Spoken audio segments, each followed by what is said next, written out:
Hello and welcome to DreamLadder Capital's Market View for September 30th, 2024. Here we break down the key events driving market movements across the globe. The U.S. market closed mixed on Friday, with the Dow Jones hitting a new record peak, up 0.33%. Investors reacted positively to fresh data, showing inflation continued to cool in August. However, the S&P 500 and Nasdaq closed lower, down by 0.13% and 0.39%, respectively.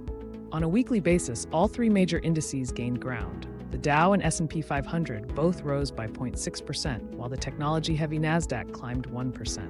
On the economic front, the Federal Reserve's preferred inflation gauge, the Personal Consumption Expenditures Price Index, rose just 0.1% in August, lower than expected. Combined with strong GDP growth and cooling inflation, many believe the Fed is on track for a soft landing, potentially paving the way for future rate cuts.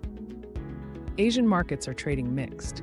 The Nikkei is trading lower by 4% as investors digest Shigeru Ishiba's victory in the Liberal Democratic Party elections last Friday.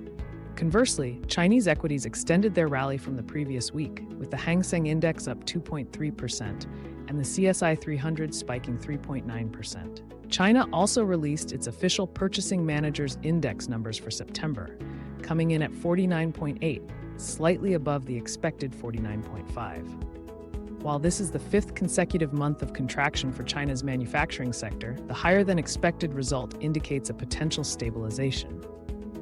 In the commodities market, Brent crude futures finished 0.5% higher on Friday at $71.9 per barrel.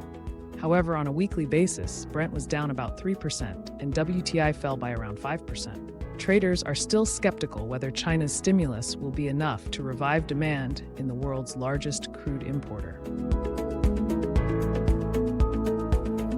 Back home, the Nifty 50 snapped a six-session winning streak, closing 0.14% lower at 26,179, while the Sensex ended 0.31% lower at 85,572.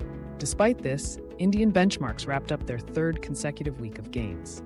The Nifty logged a 1.4% gain this week, led by oil marketers, auto, and metal stocks. Private banks took a breather, but the PSU Bank Index and power sector stocks performed well. IT stocks faced a pullback, likely due to sector rotation, but Accenture's strong results suggest improving outlook for Indian IT. Foreign portfolio investors turned net sellers worth Rs 1,209 crore of Indian equities on Friday after a session of buying. Domestic institutional investors continued their bullish stance for the fifth straight session, purchasing equities worth 6,887 crore. In corporate news, IDFC Limited will merge with IDFC First Bank, simplifying its structure from October 1st. On Zomato, Akriti Chopra, co-founder and chief people officer, designated as senior management personnel, has resigned effective September 27, 2024. IndusInd Bank's board has reappointed Sumant Kathpalia as the managing director and the chief executive officer for 3 more years, subject to the RBI approval. Apollo Hospital's stake in its unit Apollo HealthCo has been diluted as an affiliate of private equity major Advent International has picked up a stake in the company. The company's shareholding in AHL has diluted from 94.9% to approximately 78.8%. PMB raised 5,000 crore via QIP, with significant backing from global institutions like Citigroup and Goldman Sachs. Lastly, the GIFT Nifty is trading around 90 points lower as compared to its previous close of 26354.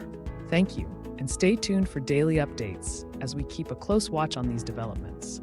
Subscribe to our YouTube channel and follow us on LinkedIn for the latest insights and analysis.